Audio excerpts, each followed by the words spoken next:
वहाँ पे unethical practices थी। पेशेंट्स का बिल बढ़ाने के लिए उनको आईसीयू में रखा जा रहा था और ये मेरे एथिक्स के अगेंस्ट था, इसलिए मैंने रिजाइन कर दिया। नाम मेरा और गलत काम उनके। एसआरस यंग कंसल्टेंट्स पे कितना प्रेशर होता है रेवेन्यू बनाने के लिए? सर बहुत ज़्यादा। ये जो 70-72 घंटे की ड्यूटीज़ हैं इतनी कॉमन है हमारे देश के अंदर। It's taken as normal amongst medicals. Professors से इस टाइप के ताने सुनने को मिलते थे कि तुम जानबूझ के प्रेग्नेंट होके आ जाते हो ताकि तुमको ड्यूटीज ना करनी पड़े। कभी आपने सोचा कि क्वैकरी इतनी चल क्यों रही है? भैया ये जो डॉक्टर्स होते हैं एलोपैथी वाले, ये तो लूटते ही हैं, इनके पास तो जाना ही। Did they verbally abuse you? Sir, lot. I mean, how did you say BP first and pulse rate after that? You have to first say pulse rate and then BP. First day हमारे PGs ने कह दिया था कि भाई अगर तुम रात को सो रहे हो इसका मतलब you're not a good resident. अब जो रेफरल कट सिस्टम चल रहा है ये चलता कैसे है? सर रेफरल कट सिस्टम ज़्यादा तो देखो sir ethically most of the doctors practice कर रहे हैं और होता है। How can we change the patient behavior? It will not change. Dr. Prableen Kaur, MD in Internal Medicine from Amrita Institute, Kochi, resigned from a hospital on her very first day after witnessing something she could not accept. In this episode, she shares why she resigned, the reality of hospital referrals, what she witnessed, and where doctors should draw a line. Before we start, make sure to subscribe us for more of such insightful conversations. Welcome Dr. Prableen to the Nachiket Bhatia show. Thank you for having me. Doctor साहब कुछ बताइए मुझे अपने बारे में. So, I am a physician practicing in Zirakpur. I did my MD from Amrita Institute of Medical Sciences, Kochi, and I can speak multiple languages: Hindi, English, Punjabi, Malayalam. And I am very, happy go person, and I am very active on social media, and my patients love me for that. Doctor साहब आप एक क्रांतिकारी भी हैं. आपने कुछ बहुत bold steps लिए हैं, मैंने पढ़ा उनके बारे में.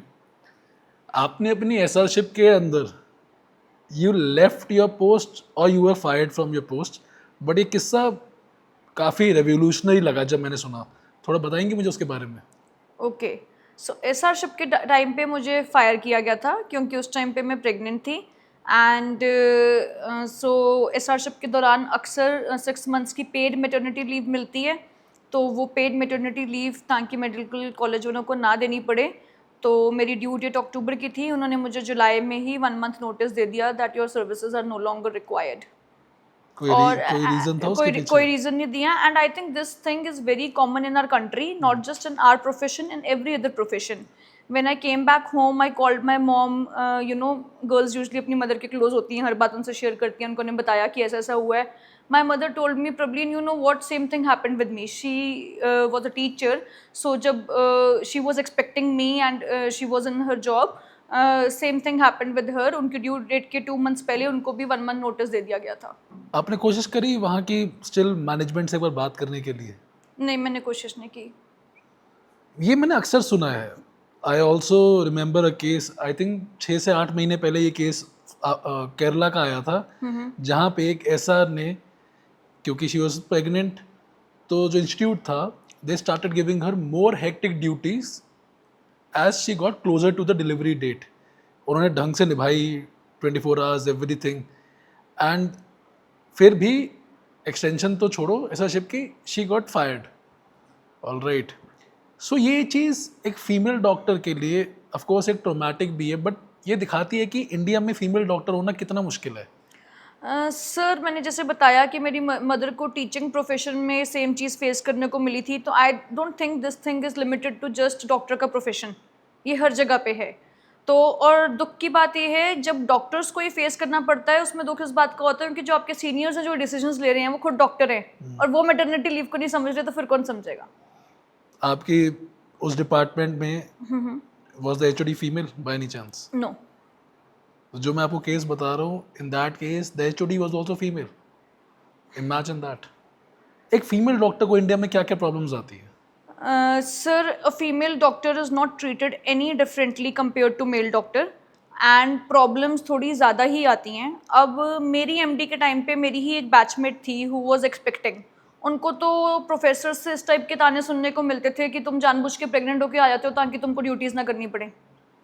तो इट्स डिफ़िकल्ट. आपने उसके बाद एक हॉस्पिटल ज्वाइन किया, जो मैंने आपकी स्टोरी पढ़ी कि आपने वहाँ पे एक दिन के अंदर अपनी जॉब को रिजाइन करके आ गए. क्या हुआ उसके अंदर? सर वहाँ पे अनएथिकल प्रैक्टिसेस थी. पेशेंट्स का बिल बढ़ाने के लिए उनको आईसीयू में रखा जा रहा था और ये मेरे एथिक्स के अगेंस्ट था.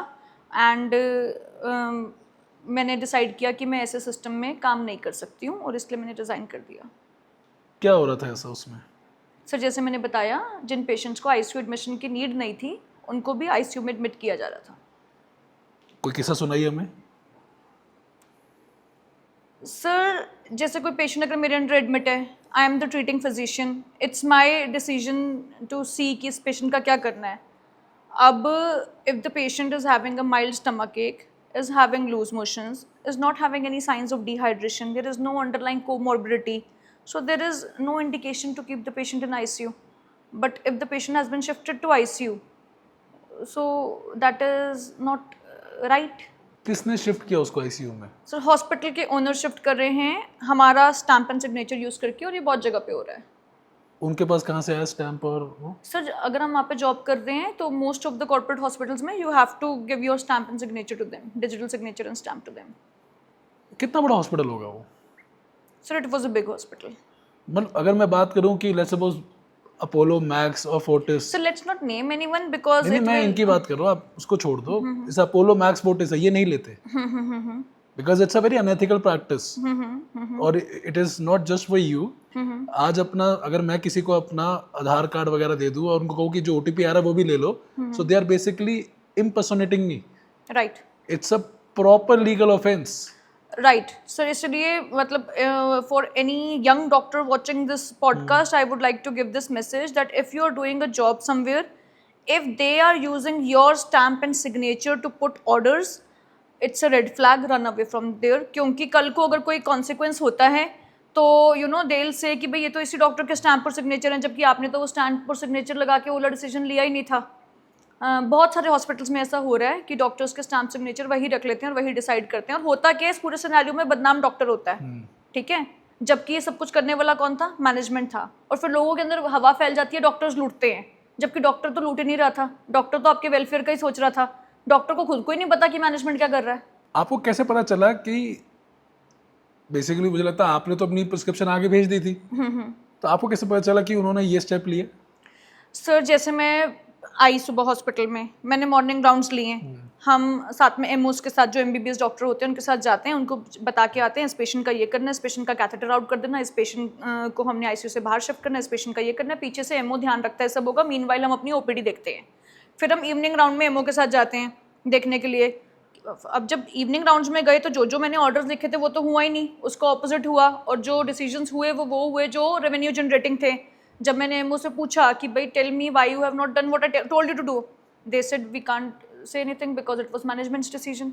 आपने अपने ओनर से बात करने की कोशिश करी कि मैम आपने ये क्यों किया है? The reason I ask this question is, मैं अज्यूम कर रहा हूँ ही और she must be a senior doctor, you are a young doctor in that hospital. हो सकता है कि उनकी मेडिकल नॉलेज कहती हो कि ये स्टेप नहीं, ये स्टेप लेना चाहिए. सर मैंने बात नहीं की, वो मैं आपको बताऊंगी.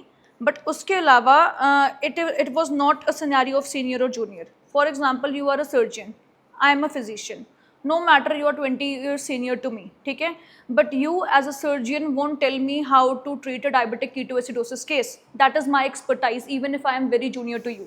Similarly, I as a physician, if I am 20 years more experienced than you, I won't tell you as a surgeon कि ये अपेंडिसेक्टमी करनी है कि नहीं करनी. आप बेशक आपका 2-3 years का एक्सपीरियंस हो, यू नो बेटर वो अपेंडिसेक्टमी होनी है कि नहीं, इवन इफ मुझे 20 years का एक्सपीरियंस है. तो सम अदर फील्ड का पर्सन कांट टेल मी मुझे क्या करना है. तो इसके बारे में मैंने बात मैनेजमेंट से तो नहीं की, पर मुझसे पहले उस हॉस्पिटल में जो फिजिशियन काम कर रहे थे, जिन्होंने रिज़ाइन दिया और फिर मैंने टेक ओवर किया, वो काफ़ी सीनियर थे. ही वो 73 years old. I asked him that I am facing this problem. Did you face the same? He said yes. I resigned for the same reasons. So it was not a senior junior thing because the other physician was 73 years old, so much senior. अभी राघव चड्ढा जी की आपने बात सुनी होगी. सुनी थी, हाँ जी. राघव चड्ढा साहब जी ने कहा कि एक एमआरआई को दोबारा करवाया जाता है, कहा जाता है कि अपनी लैब से लेकर आओ, चलो मैं आपकी बात ऊपर रख के कहता हूँ कि हो सकता है उनकी बात में कुछ वजन भी हो, बट उनको जो ये बात समझ में नहीं आती वो ये नहीं आती कि उनका मानना है कि MRI from X and MRI from Y is equal. It's simple like saying कि शाही पनीर खाना तो 5 स्टार का भी सेम है शाही पनीर, और ढाबे का भी 5 स्टार सेम, ढाबे का भी शाही पनीर सेम है।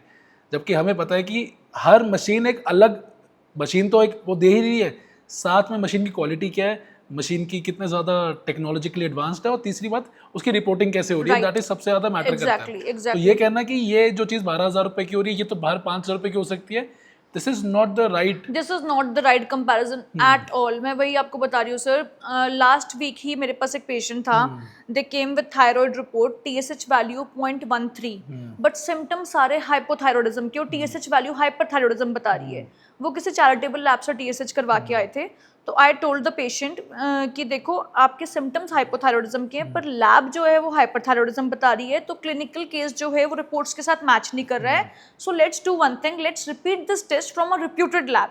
Now I don't tell patient name of an XYZ lab, क्योंकि फिर ऑब्वियसली पेशेंट थिंक कि आपका कुछ रेवेन्यू होगा। आई जस्ट से किसी भी रिप्यूटेड लैब से आप करा लो, अभी आप किसी चैरिटेबल लैब से करा के लाए हो।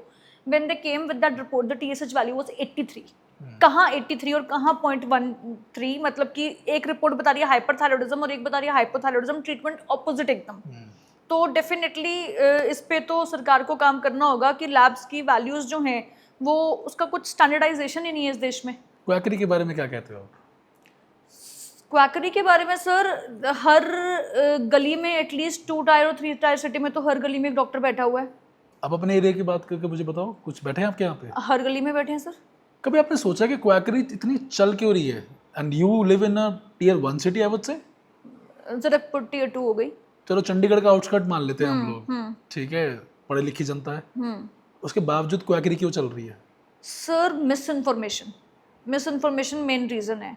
जैसे हम बात कर रहे हैं आज की अभी अनएथिकल प्रैक्टिस की, जी। या फिर कह लो कि जो राघव चड्ढा ने कह दिया, बस 1-2 जगह से सुन लिया, उसके बाद सबका माइंडसेट बन गया कि भैया ये जो डॉक्टर्स होते हैं एलोपैथी वाले, ये तो लूटते ही हैं, इनके पास तो जाना ही नहीं है, तो जाओ केमिस्ट के पास, उसी से दवाई ले लो, जाओ आप ऑल्टरनेटिव मेडिसिन के पास, क्योंकि वो सब तो जो दवाइयाँ देते हैं उनके तो साइड इफेक्ट्स नहीं होते हैं, वो तो नेचुरल हैं, वो तो नेचुरोपैथी है। हमारी तो दवाइयों के साइड इफेक्ट हो जाएंगे, हमारी दवाइयों से तो लिवर किडनी खराब हो जाएंगे। ये जो मिस इन्फॉर्मेशन है उसकी वजह से क्वैकरी को बढ़ावा मिल रहा है। वापस से बात करता हूँ मैं जो रेफरल वाला है ना, क्योंकि मुझे खुद बहुत बुरा लगता है कि जब इवन इफ चड्ढा साहब had said something, putting everybody under one umbrella, that is wrong, that is very very wrong, that is very very wrong. Very and I से कि चलो एक 1% या 2% डॉक्टर्स हैं जो रेफरल खा रहे हैं, अनएथिकल प्रैक्टिसेस भी कर रहे हैं, उनके अगेंस्ट एक्शन होना चाहिए, बहुत स्ट्रिक्ट एक्शन होना चाहिए। ठीक है, वो नहीं हो रहा, और सिर्फ मिस इन्फॉर्मेशन स्प्रेड हो रही है। वही जो आपने कहा, मैंने भी अपनी जब ये बात की थी, जो रील वायरल हुई थी, रील के एंड में मैंने यही कहा था कि 1-2 डॉक्टर गलत काम करते हैं और बदनाम पूरी डॉक्टर कम्युनिटी हो जाती है। वही बात है, वो जो 1-2 लोग जो आपने बोला करते हैं अनएथिकल प्रैक्टिस, उनके अगेंस्ट एक्शन नहीं होता। होता क्या है, मिस इन्फॉर्मेशन को बढ़ावा, कि भाई सारे डॉक्टर्स ऐसे करते हैं, सभी ऐसे हैं, उस मिस इन्फॉर्मेशन को बढ़ावा मिलता है, वो 1-2 के अगेंस्ट एक्शन नहीं होता है। आपके हिसाब से अभी जो रेफरल कट सिस्टम चल रहा है ये चलता कैसे है? सर रेफरल कट सिस्टम ज़्यादा तो देखो sir, ethically most of the doctors practice कर रहे हैं और नहीं होता है। मैं आपको वही बता रही हूँ, कुछ जगह पे हो रहा है, कुछ लोग कर रहे हैं, उसकी वजह से बदनाम सारे हो रहे हैं। अभी मेरे हस्बैंड स्किन के डॉक्टर हैं, हमारे ही सिटी में चंडीगढ़ में बहुत सीनियर स्किन के डॉक्टर हैं जो कोर डर्मेटोलॉजी सिर्फ करते हैं, वो कॉस्मेटिक प्रोसीजर्स नहीं करते हैं। तो वो सारे कॉस्मेटिक प्रोसीजर वाले जो पेशेंट्स हैं वो मेरे हस्बैंड के पास भेजते हैं देखने के लिए। And there is no cut and referral, he says कि this is my good patient, I want him to be in good hands, कि इनका अच्छे से कॉस्मेटिक प्रोसीजर हो जाए, I don't want anything from this, बस मेरे पेशेंट का बेस्ट प्राइस में आप कर देना। सो बेसिकली जो एथिकली प्रैक्टिस कर रहे हैं वो अपने पेशेंट्स का कॉस्ट एफिशिएंट और अच्छा ट्रीटमेंट ही चाहते हैं। कोई कुछ लोग जो कर रहे हैं अनएथिकल प्रैक्टिस, उसकी वजह से बदनाम सभी हो रहे हैं। वही जो आपने बोला कि वन अम्ब्रेला में हम सबको कैसे एक ही तराजू में सबको कैसे नाप सकते हैं। हमारे यहाँ ना लाइसेंसेस जो होते हैं ना वो ऐसे बांटे जाते हैं, तेरे पास पैसे, ये ले लाइसेंस, ये ले लाइसेंस। हर बंदा अपनी एक लैब खोल के बैठा है। तो इस मामले के अंदर डॉक्टर्स एक्चुअली अब फोर्स हो चुके हैं to send the patient to their own labs, to a trusted lab. Cut है कि नहीं इसको मैं हटा देता हूँ। हाँ। और शायद आप ने अभी जैसे उस पेशेंट की मदद करी by asking him to get a better test done. मैं आपको, अगर उसका हाइपोथायराइडिज्म नहीं आता उसके अंदर, और 0.13 का क्या कितना आया था उसका 0.13 83 83, 0.13 का 0.20 आता, वो वापस आके आपको उतनी ही गाली देता, सामने ना देता तो पीठ पीछे तो देता ही। पीछे तो देता ही, बैड माउथिंग भी करता। तो आप में और एक रेफरल कट लेने वाले डॉक्टर में क्या फ़र्क होता? कुछ भी नहीं। बस एक, अगर मैं पर्सनल इंटीग्रिटी छोड़ दूं, आप कहते गाली दोनों खा रहे हैं, मेरे तो पैसे भी नहीं आए, इसलिए पैसे भी कमा गया और उतनी ही गाली मेरा पेशेंट भी दे रहा है। पेशेंट बिहेवियर भी तो उतना खराब होता जा रहा है, उसके लिए क्या कर सकते हैं? सर मैंने जैसे बताया, पेशेंट बिहेवियर तभी ठीक होगा जब लैब्स में रिपोर्टिंग्स ठीक होंगी। जब रिपोर्टिंग्स ही ठीक होंगी तो आपको बोलने की जरूरत नहीं ना, इस लैब पे जाओ या उस लैब पे जाओ, या यहाँ से कराओ या वहाँ से कराओ। तो सरकार को पहले तो, किसी देश में सुना है सर रिपोर्ट्स ही गलत आती हैं? कहीं पर सुना है कि स्टूल का सैंपल ना दियो, स्टूल के सैंपल की रिपोर्ट आ जाए? तो these are the basic things that needs to be fixed. और मुझे ये भी लगता है कि जो लोग टेस्ट कराते रहते हैं घर बैठकर विदाउट अ डॉक्टर्स प्रिस्क्रिप्शन, ये भी गलत है। सर वो तो है ही गलत। उससे भी ज़्यादा गलत है जो जाके केमिस्ट पे जाके मेरे को पेट दर्द हो रहा है 2 दिन की, मेरे को डोज दे दे, और पेट दर्द में केमिस्ट ने चला दिया नॉर्फ्लॉक्स एंटीबायोटिक है, एंटीबायोटिक रेजिस्टेंस हो रहा है। फिर पेशेंट को जब अगली बार बीमारी होती है, एंटीबायोटिक काम नहीं करती तो मल्टी ड्रग रेजिस्टेंस है, आईवी इंजेक्शन ही देने पड़ेंगे, आईवी इंजेक्शन के लिए अब एडमिट ही करना पड़ेगा। फिर पेशेंट कहता है डॉक्टर ने तो पैसे कमाने के लिए एडमिट किया है। पूरी पीछे की कहानी नहीं पेशेंट को पता ना, कि मेरे को पेट दर्द हुआ था, मैंने ओवर द काउंटर दवाई ले ली थी, केमिस्ट ने दे दी थी, है ना। वहाँ पे पेशेंट की भी कोई गलती नहीं, उस पड़ोसी की भी कोई गलती नहीं जिसने कहा तो केमिस्ट से ही ले ले, डॉक्टर की कंसल्टेशन फीस बच जाएगी ना, केमिस्ट की गलती थी जिसने दवाई दे दी, है ना। गलती तो बाद में मल्टी ड्रग रेजिस्टेंस होने के बाद डॉक्टर की है जिसने इंजेक्शन लगाने के लिए एडमिट किया है पैसे कमाने के लिए। तो वही ना, डॉक्टर को हर जगह इतना गलत बता दिया जाता है कि एंड में आकर मुझे लगता है डॉक्टर ही ढीठ बन जाते हैं ना, कि हमें तो गाली पड़ी रही है, थोड़ा हाँ पैसा तो गाली कमा पड़ी ले। रही है तो हाँ, इससे अच्छा कि गलत काम करके गाली खा लें, जब एथिकली चल के भी गाली ही मिलनी है। How can be actually change the patients behaviour? मैं समझ गया बाकी सारी बातें, बट पेशेंट बिहेवियर, आपने भी पेशेंट देखने हैं, आपने वहाँ भी देखे हैं, how can we change the patient behaviour? Sir, it's a very long struggle. It will not change overnight. It will change by every doctor coming forward and telling what we did ethically today. And that is why I am on social media, and that is why I tell openly what thing I did ethically today. Because one doctor doing something unethical, it spreads like a viral news, literally like a forest fire. But every doctor practicing ethically, silently, no one knows. वही बात है ना, अखबार में तो वही छपेगा कि एक बच्चा घर गया, उसका एक्सीडेंट हो गया। जो इतने लाखों बच्चे बिना एक्सीडेंट के सुरक्षित घर पहुंच गए, वो थोड़ा ना अखबार वाले बताएंगे। तो हर डॉक्टर जब आगे आके खुद बताएगा ना कि हाँ मैंने यहाँ पे ये एथिकल प्रैक्टिस की, मेरे को लगता है तभी कुछ सुधार आ सकता है। और इस पे भी सरकार की बहुत रिस्ट्रिक्शंस हैं। एनएमसी की गाइडलाइंस के अकॉर्डिंग हमको पेशेंट टेस्टिमोनियल्स लेना अलाउड नहीं है, हमको गूगल रिव्यूज़ के स्क्रीनशॉट्स अपने सोशल मीडिया पे डालना अलाउड नहीं है ना। तो बाकी जो लोग हैं वो तो अपना सब कुछ एडवर्टाइज करते हैं, पर doctors are not allowed to advertise like that. I don't know why this is illegal. हमको बिफोर आफ्टर फोटोज डालना अलाउड नहीं है। तो there is a lot of restriction on हम कैसे पोर्ट्रे कर सकते हैं कि हम एथिकल काम कर रहे हैं। क्योंकि जो हम एथिकल काम कर रहे हैं, जो सही काम कर रहे हैं, जो हमारे पेशेंट्स टेस्टिमोनियल्स दे रहे हैं, रिव्यूज दे रहे हैं, वो तो हमको आगे आके किसी को बताना अलाउड ही नहीं है। But I think every physician is doing this thing. Doing what? Google reviews. नहीं, गूगल रिव्यूज आना is legal sir. Google review का स्क्रीनशॉट किसी के साथ शेयर करना is not allowed as per NMC guidelines. But हर बंदा कर रहा है ये तो, मतलब I see so many physicians doing this thing. Physicians के every doctor is doing this. Before after तो हर बंदा ही करता है सर। अंदर से डर तो है ना, एनएमसी गाइडलाइंस में अलाउड नहीं है। कल को एक्शन हो गया तो सारे कर रहे हैं, इसका मतलब ये थोड़ी ना कि अलाउड है। सारे कर रहे हैं और मुझे लगता है इस पे एनएमसी को वर्क करना चाहिए। क्योंकि इसमें क्या गलत है? अगर हम अपना वर्क शोकेस कर रहे हैं कि ये हमारे पेशेंट की टेस्टिमोनियल है, ये हमारा गूगल रिव्यू है, या ये हमारी बिफोर आफ्टर पिक्चर है, इसमें हमने क्या इलीगल कर दिया, क्या गलत कर दिया? तो बेसिकली आपको अपना वर्क शोकेस करना अलाउड नहीं है। तो जब हम अपना वर्क शोकेस ही नहीं कर पाएंगे, बता ही नहीं पाएंगे हमने किस किस पेशेंट को कैसे क्या ठीक किया, तो how will people come to know कहाँ कहाँ कैसे कैसे क्या क्या एथिकल हो रहा है? आपकी एज के डॉक्टर्स अभी ग्रोथ फेज में हैं कॉर्पोरेट हॉस्पिटल्स के अंदर। अब मैंने ये चीज़ बहुत जगह सुनी है कि because this private equity players, the multi billion corporations have now entered into Indian hospital system and they have basically made the patient care into money making system, revenue generating system. वहाँ पे SRs, young consultants पे कितना pressure होता है revenue बनाने का। Sir बहुत ज़्यादा प्रेशर है। दे आर बीइंग टोल्ड कि भाई इतना रेवेन्यू अगर नहीं आया, इतने एडमिशन्स नहीं हुए, इतने आईसीयू एडमिशन्स नहीं हुए तो you are fired next month. Pressure तो पूरा है सर, और उसकी वजह से मैंने बहुत डॉक्टर्स को जॉब छोड़ते हुए देखा है। बस फ़र्क इतना है कि हर किसी ने आगे आके बात नहीं की है और हर किसी की वीडियो वायरल नहीं हुई है।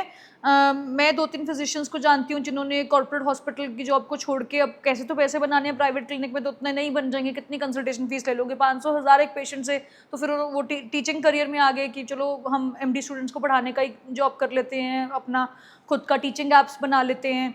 But many physicians I know who have left their jobs because they could not bear this pressure. Because अंदर से तो sir हम as doctor our primary duty is towards the patient and not towards filling those corporate people's pockets. तो no doctor wants to do that. So pressure में आके बहुत सारे doctors को मैं जानती हूँ जिन्होंने जॉब क्विट की है। अनएथिकली क्या क्या करते हैं? सर अनएथिकली यही है कि अगर थोड़ा सा भी मतलब कि आपको लग रहा है कि मतलब कि जैसे अब मालूम है पेशेंट को लूज स्टूल्स हैं, ठीक है, अब आप ओआरएस दे के भी भेज सकते हो, नहीं भाई डिहाइड्रेशन होगी, एडमिट करके तो बोतल ही चढ़ानी पड़ेगी, एडमिट करना ज़रूरी है, ये सब चीज़ें होती हैं सर अनएथिकली अब ये सिर्फ बड़े कॉर्पोरेट हॉस्पिटल्स में नहीं हो रहा है, ये क्वैकरी वाले भी यही काम कर रहे हैं। बात ये है कि बस उनकी बात जो सबको पता नहीं चलती है। मेरे पास कितने पेशेंट्स आते हैं क्वैकरी वालों से ड्रिप लगवा के, अच्छा क्वैकरी वाले जो आपको पता है एनर्जी ड्रिंक्स बेच रहे हैं जो शुगर से भरी हुई हैं, है ना, उनके पास पेशेंट जाके नहीं सोचते हैं कि ये जो एनर्जी ड्रिंक हमको बेच रहा है इसमें इसका कोई कमीशन होगा, पर हम एक मेट्रोजिल की गोली भी लिख के दे दें जो आती 40 रुपए की है, पता नहीं उसमें हमको 40 रुपए में कितने ही पैसे कमाने को मिल जाएंगे, उसमें पेशेंट सोचेगा कि डॉक्टर का कोई कमीशन होगा इसलिए लिखी है। तो सर पूरा सिस्टम ही ऊपर से लेके नीचे तक गड़बड़ है। मैं ना हमेशा एक प्लस फैक्टर रखता हूँ डॉक्टर के लिए कि लेट्स सपोज आज लूज चूल लेके मैं गया, डॉक्टर ने मुझे कहा आपको एडमिट होने की ज़रूरत है, तो उस टाइम पे एज अ पेशेंट मेरे दिमाग में हमेशा ये आता है कि मैं उसको वो नहीं मानता कि इसका कुछ अलग से इंटेंशन होगा। सर आप डॉक्टर हो खुद, इसलिए आप नहीं मानते हो। जब आप डॉक्टर की तरह जाते हो, जब आप पेशेंट की तरह जाते हो ना, मैं अगेन बता रहा हूँ कि अभी 2 महीने पहले डिलीवरी कराई, जब आप पेशेंट की तरह जाते हो ना, सर आप पेशेंट की तरह जा रहे थे पर आप खुद डॉक्टर हो, इसलिए आपको मालूम है कि अक्सर डॉक्टर्स की जो बेस्ट इंटरेस्ट होता है इसी चीज़ में होता है कि पेशेंट ठीक हो जाए।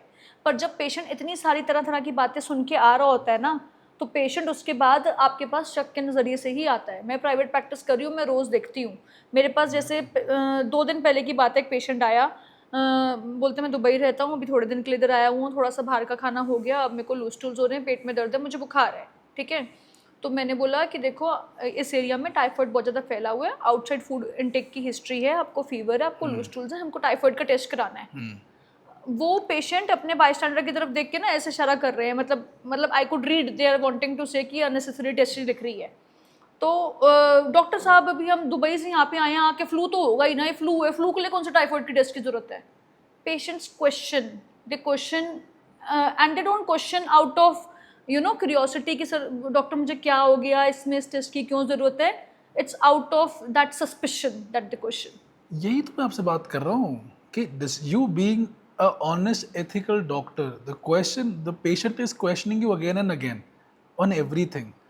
Tomorrow, let's suppose like 5 years down the practice, when you get tired of these questions, कि आज 5 साल लगा दिए यार इनकी सेवा करते करते, उसके बाद भी आज ये मुझे चोर ही मान रहे हैं, क्या ऐसा हो सकता है कि एंड में आपको कि भाई मुझे भी रेफरल दे दे यार, कम से कम मैं पैसा तो कमा लूं। एक्चुअली सर इसी सेम जो बात आप बोल रहे हो ना, सेम बात पे I created content few weeks back कि एक पेशेंट मेरे पास आके ना रोज क्रिप करती थी कि भाई मेरी सास, मैं अपनी सास के लिए सब कुछ करती हूँ, फिर भी मेरी सास बोलती है कुछ करती नहीं।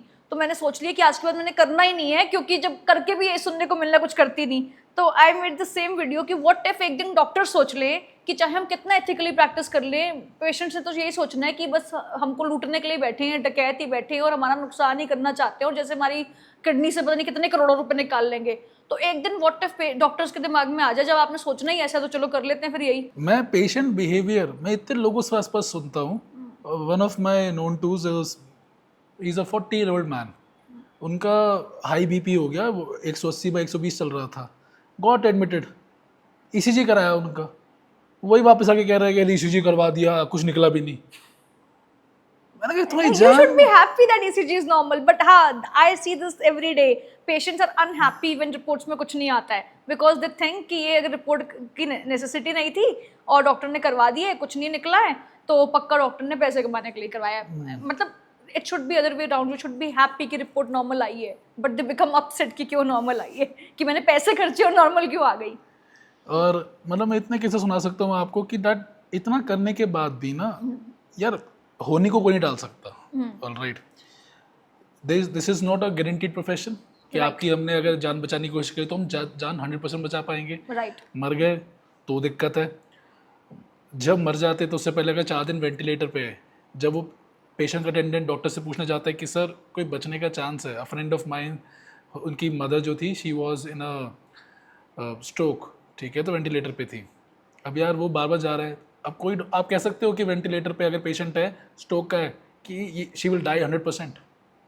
We can't comment. एग्जैक्टली. अगर पेशेंट आपके साथ है तो आप क्या कहते हो? Can't say. कान से.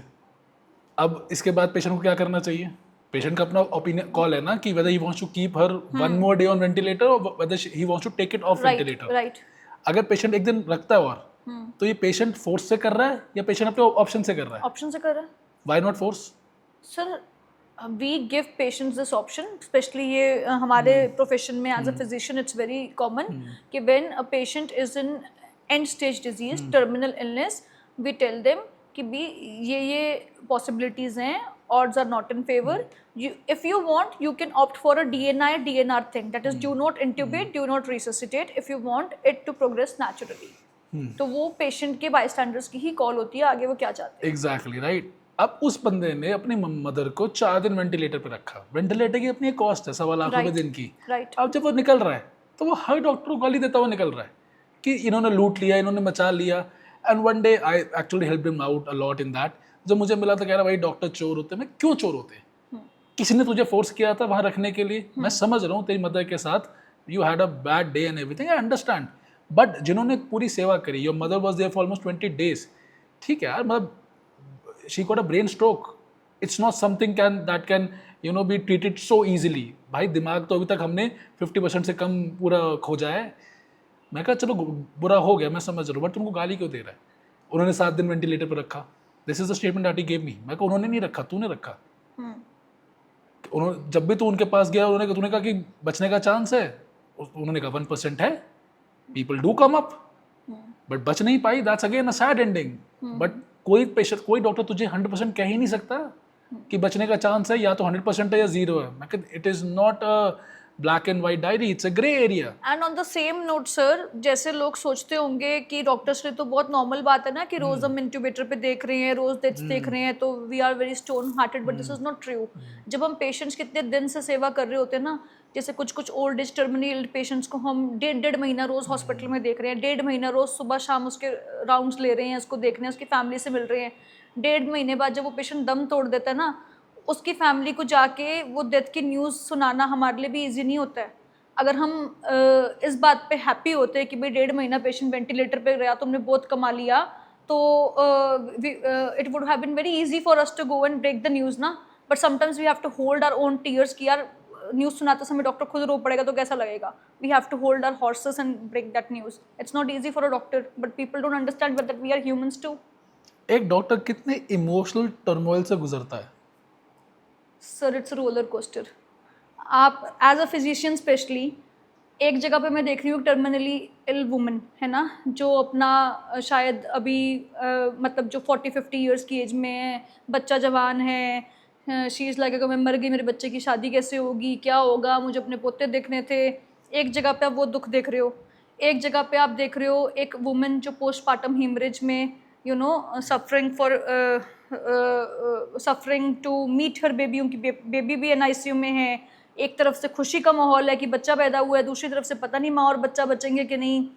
बहुत ही इमोशनल टर्मोइल होता है सर, पूरा रोलर कोस्टर होता है पूरे दिन में. रेजिडेंसी की बात करते हैं आप, क्या आपने अमृता से करा, right Kochi? Right. So Delhiite going to Kerala, doing her residency over there, कैसा एक्सपीरियंस था? It was very tough sir, क्योंकि लैंग्वेज बैरियर था, वही सबसे बड़ा टफ पॉइंट था। क्योंकि पेशेंट्स जब हमारे पास आते हैं वो सिर्फ अपनी सिम्टम्स लेके नहीं आते और अपने ऑर्गन्स एंड ऑर्गन सिस्टम्स नहीं लेके आते, वो अपनी कोई कहानी लेके आते हैं। वो यूजुअली अपनी कहानी बताना चाहते हैं, हमारे साथ ये हुआ, ऐसे हुआ, यहाँ से दर्द शुरू हुआ था, ये हुआ था। तो वो सब कुछ अंडरस्टैंड करने के लिए I had to learn the language. तो इट वाज डिफ़िकल्ट, क्योंकि आपको मेडिसिन भी पढ़नी है, मलयालम भी पढ़नी है, बट या somehow I coped up. So teachers used to teach in English or what? Sir, the HODs and professors, principal, they all were very good. I mean, the best I would have asked for. But immediate seniors, senior residents, assistant professors, उनका तो sir पूरा वो ragging वाला मतलब वो attitude होता था कि भाई हम तो मलयालम में पढ़ाएंगे, तुमको सीखना है तो मलयालम सीखो। ऑल्दो होना नहीं चाहिए कि एनएमसी की गाइडलाइंस के अकॉर्डिंग तो the medium of teaching is English ना, बट या इस टाइप के काफ़ी चैलेंजेस आए। आपको एनएमसी पे बहुत ज़्यादा भरोसा है। सर भरोसा नहीं है। मैं वही तो बोल रही हूँ, NMC should make some amendments. इतनी गाइडलाइंस तो मुझे भी नहीं पता जितनी आपने मुझे आज बता दी कि ये भी होता है। पता होनी चाहिए सर सारी। आपने पूरी किताब पढ़ी है एनएमसी की? आज जब हमारा आज पॉडकास्ट हो रहा है ना, तो आज ही एनएमसी वालों ने नीट पीजी के कैंडिडेट्स को उनका सेंटर भेजा है, स्टेट भेजी है, सॉरी टेस्ट सिटी अलॉट करी है। ओके। तो जो एनएमसी ने क्या किया कि एनएमसी ने लॉगिन पोर्टल में कोई और सिटी है और जो मैसेज आया है वो किसी और सिटी का आया है। और एनएमसी बैटमैन है और रात को काम करती है। 2 बजे भेजती है मैसेज कि बच्चे पूरी रात पागलों की तरह घूमते रहते हैं इधर से उधर, और फिर सुबह सिटी जो आपका लॉगिन पोर्टल में आपका टेस्ट सेंटर कुछ और ही जगह दिखा दिया। तो I think NMC needs complete overall to actually do these kind of things. Right. Residency के और बताओ कैसे रैगिंग हुई इसमें? सर मेरे को तो वहाँ पे एक तो ये तो ज़रूर था, रेसिज्म था क्योंकि मैं नॉर्थ से थी। अच्छा, रेसिज्म सिर्फ साउथ नॉर्थ का नहीं था, मेरे जो को-पीजीज थे जो तमिलनाडु से थे, they were also treated differently compare to जो केरला में के ही थे। फिर मैंने 3 साल की एमडी 4 साल में कंप्लीट किया। द रीज़न बीइंग पूरा दिन भगा रहे हैं, यहाँ जाओ वहाँ जाओ वहाँ जाओ वहाँ जाओ, और चल चल के मेरे पैर में स्ट्रेस फ्रैक्चर हो गया, जिसकी वजह से मुझे ब्रेक लेना पड़ा। सो ये सब चीज़ें थी सर। जैसे अभी आपका सीनियर बोल रहा है कि जाओ जाके उस पेशेंट का बीपी चेक करके आओ। सर बीपी चेक करा इतना है, आई डोंट बिलीव तुमने चेक किया, दोबारा जाके चेक करके आओ। इतना चलना भागना बेमतलब पे। And as a resident you are capable of much more things, you have bigger responsibilities. BP तो इंटर्न भी चेक कर सकता है, but as a part of ragging you are made to do those thing जो आप ना भी करो तो चलेगा। So did they verbally abuse you? Sir lot I mean, अगर आप जैसे हमको अपने इमीडिएट सीनियर को रिस्पॉन्ड करना होता था, मतलब हम फर्स्ट ईयर पीजीज पेशेंट्स को देखेंगे, फिर सेकंड ईयर पीजीज को बताएंगे।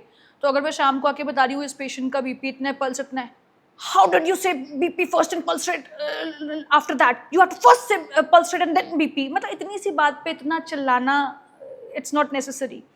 सिमिलरली एक पेशेंट का जैसे मैं मेडिसिन लिख के आई मेट्रोजिल, वो मेरी सीनियर ने मुझे बुलाया, आई am very angry, come here. मुझे लगा तो मैंने कौन से पेशेंट को मार दिया कि वो इतनी एंग्री हो गई है। मैं भाग के गई, it has to be written in capitals, metronidazole, write it 5 times। मतलब इस टाइम का, ये छोटे स्कूल के बच्चे थोड़ा ना कि 5 times लिखेंगे उसको। तो रैगिंग तो अच्छी खासी थी सर। कभी फिजिकल रैगिंग मैंने नहीं फेस की, नहीं फिजिकल रैगिंग नहीं थी। बट इस टाइप सर ये फिजिकली हो गया। अब जैसे एक पेशेंट मेरे जैसे तमिलनाडु वाले को पीजी ने एक डिस्चार्ज समरी बनाई, उस डिस्चार्ज समरी में उसने कुछ गलती कर दी। अब जो पेशेंट 1.5-2 महीने हॉस्पिटल रह के जा रहा है, उसका डिस्चार्ज समरी इतनी बड़ी है, इतने सारे पेजेस की, उसने 1-2 गलती कर दी, right this discharge summary 10 times। Sir physically हो गया। अगर इतने सारे पेजेस 10 बार एक बंदे को लिखने पड़ जाएँ तो when you have more things to do, मतलब आपको अपनी ड्यूटीज़ भी करनी है, पेशेंट्स भी देखने हैं और ये काम भी करना है। रैगिंग इतनी बढ़ती क्यों जा रही है? अभी आपने सुना होगा a 30-year-old PG in Gujarat, Dr. Harsh Pandya, he committed suicide because his 4 seniors were basically harassing him. Students इतना एक एक्सट्रीम स्टेप ले लेते हैं because of ragging. इतनी ज़्यादा रैगिंग बढ़ती क्यों जा रही है? सर स्ट्रिक्ट एक्शंस नहीं है इसलिए। अगर एक जगह पर रैगिंग हो और वहाँ उसके अगेंस्ट स्ट्रिक्ट एक्शन उसी सीनियर के अगेंस्ट उसी दिन हो जाए, तो अगले दिन से किसी और की हिम्मत होगी इतनी रैगिंग करने की? नहीं होगी। उसके सीनियर्स को सिर्फ 6 महीने की सस्पेंशन मिली है। सर 6 महीने की सस्पेंशन से जैसे एक बच्चे की जान चली गई वो थोड़ा ना वापस आ जाएगी। और सर इंडिया में तो हम रोज ही सुनते हैं सर, हर दूसरे दिन न्यूज़ आती है कि रेजिडेंट डॉक्टर ने सुसाइड कर लिया। अब क्या हर रेजिडेंट डॉक्टर मेंटल हेल्थ से ही सफ़र कर रहा है इसलिए वो सुसाइड कर रहा है, या सच में उसको सिचुएशन ही ऐसी उसके सामने आ गई है कि he has no other option कि भाई इतनी मेहनत करके तो मैंने पीजी की सीट ली, ठीक है, जो प्राइवेट से कर रहे हैं भाई मेरे पेरेंट्स के इतने लाखों रुपए भी अब लग गए, अब I have no other way but through, और थ्रू हो नहीं रहा हूँ कि तंग इतना कर रहे हैं तो भाई मर ही जाते हैं, अब क्या करें। इसके पीछे ये गवर्नमेंट को, ये even the colleges, tell me the colleges point of view, college भी कोई एक्शन क्यों नहीं लेता? जैसे कि for example this Gujarat case was there, the college has given them 6 months suspension. अभी तो जो ऑफेंस वाली सज़ा होनी है वो तो होनी है, वो अलग है, बट 99% कॉलेज इस केस को दबा देगा। ऐसा क्यों? कॉलेज की बदनामी होगी इसलिए। बट कॉलेज की बदनामी तो हो चुकी है, न्यूज़ तो बाहर आ गई। अगर कॉलेज आज दिन 4 बच्चों को सस्पेंड करता है उससे तो कॉलेज की ज़्यादा वाहवाही होगी ना। सस्पेंड मतलब takes a better action, college की ज़्यादा वाहवाही नहीं होगी। दे नीड रेजिडेंट्स, एक चला गया और चले जाएंगे। I think that's how they think. और क्या रीज़न हो सकता है सर? ये तो काफ़ी पत्थर दिल हुई बात। सर और क्या रीज़न हो सकता है अगर कोई एक्शन नहीं ले रहा है तो? I think ragging needs to be taken very very serious. Very seriously, very very seriously. देश के युवा, वो भी होनहार युवा, आई मीन आप पहले अगर आप नीट यूजी का ही देखो, अभी जो सारे स्टूडेंट स्ट्रगल कर रहे हैं, पहले आप इतना टफ एग्जाम क्लियर करके एमबीबीएस में एडमिशन लेते हो, फिर इतना टफ एग्जाम क्लियर करके पीजी में एडमिशन लेते हो, और यू नो इतने देश के होनहार बच्चे, इतने युवा अगर अपनी जान दे रहे हैं because you know they have not been provided a favourable environment, तब तो कहीं ना कहीं you know as a country we are failing. But होता हुआ कुछ दिखता नहीं मुझे, इतना कुछ पढ़ता हूँ और उसके बाद से ना पूरा दिन मैसेजेस आए यही वाले कि हमारे साथ इतना बुरा हो रहा है। ये जो 70-72 घंटे की ड्यूटीज़ हैं इतनी कॉमन है हमारे देश के अंदर। It's taken as normal, it's taken as normal amongst medicos, you know कि ये तो करना ही होता है। हमको तो फर्स्ट डे हमारे पीजीज ने कह दिया था कि भाई अगर तुम रात को सो रहे हो इसका मतलब you are not a good resident. रात को सो गए तो उस बात पर डांट पड़ती थी, तो उसको सीरियसली सर कोई ले ही नहीं रहा है, नॉर्मल मान लिया ना। और अगर आपके यहाँ भी अगर आप कंप्लेंट करने की कोशिश भी करते थे, so did they threat you कि हम आपको फेल कर देंगे? सर नहीं, एक्चुअली मेरे कॉलेज में principal, HOD and professor they all were very very very good, पर इमीडिएट सीनियर्स का और एसआर्स का और एपीएस का इतना खौफ था कि हम कभी आगे तक जाके कंप्लेंट कर ही नहीं पाए। इतना ज़्यादा खौफ था कि भाई अभी ही हमसे 10-10 बार डिस्चार्ज समरीज लिखवा रहे हैं, थोड़ी सी भी हमने कोशिश कर ली तो पता नहीं हमारा क्या ही हाल कर देंगे। जब आप सेकेंड ईयर में आए तो आप कैसे सीनियर बने? सर जब हम सेकेंड ईयर में आए ना, हमारा बैच टू बी ऑनेस्ट वो सेम चीज़ आगे पास ऑन कर ही नहीं पाया। उसके पीछे रीज़न पता है क्या था? हमारे फर्स्ट ईयर वाले जो आए थे दे all were very much United. यही अगर हमारा बैच यूनाइटेड होता ना, कि अगर एक सीनियर ने बोला कि 10 बार डिस्चार्ज समरी लिखो और 8 के 8 हम आके खड़े हो जाते कि भाई ये तो गलत है, हम नहीं लिखेंगे, हम जाके एचओडी को बता देंगे, तो वो हमारे साथ ऐसा कर ही ना पाते। पर हमारे जो जूनियर्स आए थे ना दे all were very very United, तो कभी हम तो अपने जूनियर से ऊंची आवाज़ में भी बात नहीं कर पाए। अब आप तो अपनी क्लिनिक चला रही हैं, कैसे चल रही है? बढ़िया चल रहा है सर। कैसे, क्या सोचते हो कैसे बढ़ाओगे उसको? सर प्राइवेट प्रैक्टिस ग्रो करना एक लॉन्ग टर्म गेम होती है ना। चलो एक्चुअली इस गेम के बारे में थोड़ी सी बात करते हैं। हमारी ऑडियंस यंग है, सारी यंग डॉक्टर्स, एक नए फिजिशियन को क्लिनिक कैसे खोलनी चाहिए? पहले तो start as early as possible, even if अगर आपको एक्सपीरियंस के लिए या ड्यू टू द फैक्ट कि आपको सैलरी चाहिए, आपको जॉब करनी पड़ रही है, do it part time. And वहाँ पे वो वाला एग्रीमेंट नहीं होना चाहिए कि आपको प्राइवेट प्रैक्टिस अलाउड नहीं है, अपना इवनिंग में ओपीडी करो। Start as early as possible, क्योंकि लॉन्ग मैराथन है, मतलब शॉर्ट स्प्लिंट नहीं है। ऐसा नहीं है आप आज बैठे हो आज पेशेंट आ जाएगा, हो सकता है जब आप शुरू करो तो हफ्ते हफ्ते तक एक एक पेशेंट ही आए। इट टेक्स टाइम, इसलिए जितनी जल्दी स्टार्ट कर लो उतना बेटर है, the earlier the better. Young physicians point of view, अगर आपको रेट करनी हो आज मेडिसिन की super specialization branches from 1 to 10, all right, 1 being the top most right now, you understand the parameters, right? कैसे आप रेट करेंगे इनको? रोमेटोलॉजी नंबर 1, हाँ, ऑल राइट। क्योंकि रोमेटोलॉजी सीट्स बहुत कम है और पेशेंट ज़्यादा हैं। चलिए एक बार फिर करिए मेरे साथ। रोमेटोलॉजी, एंडोक्राइनोलॉजी, उसके बाद कार्डियोलॉजी, गैस्ट्रो, न्यूरो। वाह, आई एम सरप्राइज्ड तो। I am generally surprised. Doctor साहब का आर्टिकल पढ़ा था मैंने कि एक कपल आपके पास आया एंड दे ब्लेम्ड यू कि आप अननेसेसरी कंसल्टेशन फीस ले रहे हो, क्या कहानी है ये? सो बेसिकली एक आंटी सैर करते करते हमारे क्लिनिक पे आई, वो आके कहती हैं हमको डॉक्टर से लेज़र ट्रीटमेंट के बारे में पूछना है। तो मेरे स्टाफ ने कहा पूछने को ही कंसल्टेशन कहते हैं, उसके लिए आपको कंसल्टेशन फ़ीस देनी पड़ेगी। She went back and came back with her husband and her husband said कि मुझे डॉक्टर का हाल चाल पूछना है। तो स्टाफ ने पूछा कि क्या डॉक्टर आपके नोन है? कहते नहीं नोन नहीं है, पर मुझे हाल चाल पूछना है। तो स्टाफ ने कहा आप फीस पे कर दो। तो बोलते अरे ऐसा क्या होता है, हाल चाल पूछने के भी पैसे लगते हैं? तो स्टाफ ने कहा अब हाल चाल पूछने के बाद अपनी बीमारी के बारे में, लेज़र के बारे में कुछ नहीं पूछोगे क्या? तो बोलते नहीं वो तो हम पूछेंगे। Then obviously they had to pay the fees, but that is how reluctant they were to pay the fees and the creative ideas they came up with to avoid the fees. ये आपसे आपके जो रिश्तेदार वगैरह दोस्त वगैरह free advice लेते हैं तो आप फ्री में देती हैं या do you charge them also? Sir देनी पड़ती है फ्री में। कि देनी चाहिए? देनी नहीं चाहिए। देनी पड़ती है क्योंकि उन्हीं रिश्तेदारों का अगर मतलब अपना कोई बिजनेस है, मान लो उनकी दुकान है, कुछ है, आप उनके पास जाओगे they will definitely charge you, but we are expected to not charge which is wrong. ये तो डॉक्टर को नोबल प्रोफेशन बना दिया है ना इतना ज्यादा, हमें इतने बड़े पेडेस्टल पे रख दिया कि अब हम पैसे मांगते तो लोग कहते हैं अच्छा नहीं लगता। सर सिर्फ वो बात नहीं है, लोगों को लगता है सिर्फ बात करने के पैसे थोड़े ना होते हैं, सिर्फ दवाई पूछने के थोड़े ना पैसे होते हैं, सिर्फ टेस्ट की रिकमेंडेशन ही तो पूछिए इस बात के क्या पैसे होते हैं। क्योंकि उनको कोई चीज़ नहीं हाथ में आ रही ना, कोई मतलब दुकानदार के पास जाओगे, सूट खरीदा, सूट हाथ में आ गया, आपको लगता है कुछ खरीदा है हमने, तो उनको लगता है किस चीज़ के पैसे, ट्रांजैक्शन नहीं हुई ना, ट्रांजैक्शन नहीं हुई। आपने उठा के ये पूरा पूरा पब्लिकली डाल दिया था। कैसे? मैंने तो उसको एक फनी स्टोरी की तरह शेयर किया था जो हुई मेरे क्लिनिक पे। बहुत सारे डॉक्टर्स ने तो उसके साथ रिलेट किया and many doctors posted it and shared it and that's why it went viral. I think this goes everywhere. या because they could relate to it कि हाँ ऐसा होता है।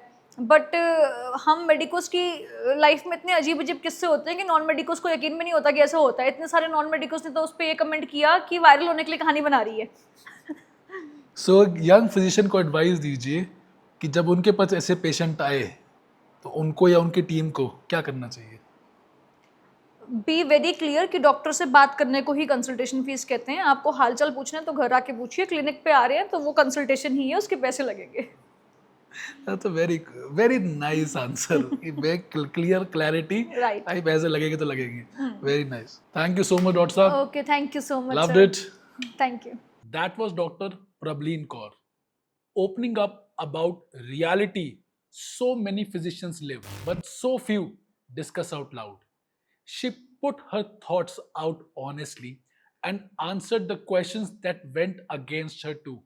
Thank you for coming and sitting through all of it. And if you are a young doctor watching this, you already know whether this happens in your specialty or not. Comment if something here sounded familiar, and if you know someone standing at the same crossroad, deciding whether to stay in academia or take the leap into private practice, send this to them. This is for today. Tell us in the comment section which guest you want in the hot seat next. We will surely invite them. Thank you and all the best.